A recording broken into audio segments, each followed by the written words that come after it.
இப்ப என்ன ஊர் உலகத்துக்கு போய் யாருக்காவது கொடுக்கவா முடியும்? அதான் யாருக்கும் தெரியாம ரகசியமா இந்த கல்யாணம் நடக்கணும்னு சொல்லிருக்கியே. மத்தவங்களை விடன எனக்கு சம்பந்தியாக போற உனக்கு நான் பத்திரிக்கை கொடுக்கணும்னு ஒரு முறை இருக்குல்ல.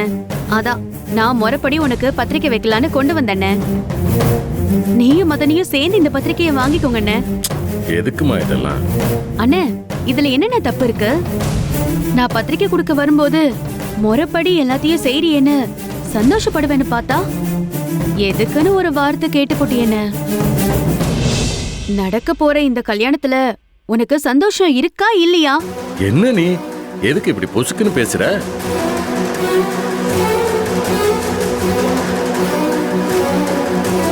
இப்ப என்ன, நீ முறைப்படி எனக்கு பத்திரிக்கை வைக்கணும், அப்படிதானே? சரி, நீ கூட நான் வாங்கிக்கிறேன். இல்லண்ண, நீயும் மதனியும் சேர்ந்து வாங்கிக்கோங்கண்ண. மோகனா. வரேங்க. என்னங்க மதனி, நீங்களும் அண்ணனும் சேர்ந்து இந்த கல்யாண பத்திரிக்கையை வாங்கிக்கிட்டு என் மகளை ஆசீர்வாதம் பண்ணுங்க.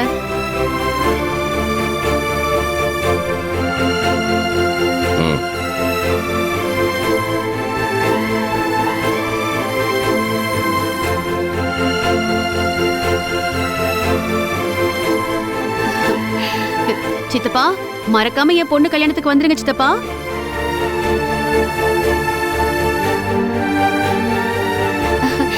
மதனி, அண்ணனோட ஒன்னா சேர்ந்து நில்லுங்க. தாமரை அத்தை மாமா கால்ல விழுந்து ஆசீர்வாதம் வாங்கடி.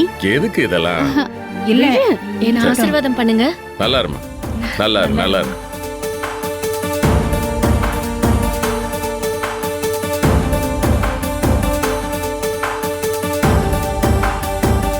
அண்ணே, உனக்கும் மறுபடி பத்திரிக்கை வைக்கணும்னு எடுத்துட்டு வந்திருக்கேன்.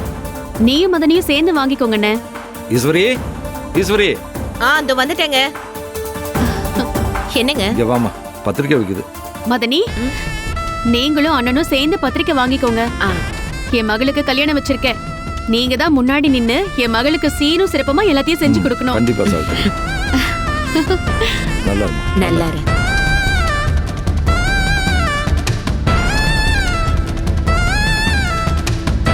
பரவாயில்ல அத்தாச்சி, உன் மக கல்யாணத்துக்கு பத்திரிக்கை எல்லாம் அடிச்சு எல்லா ஏற்பாடையும் தாம் தும்னு பண்ணிட்டு இருக்கீங்க. என் ஒரே மக கல்யாணம், அவ கல்யாணத்துக்கு இது கூட பண்ணலன்னா எப்படி மதனி? அதுவும் சரிதான்.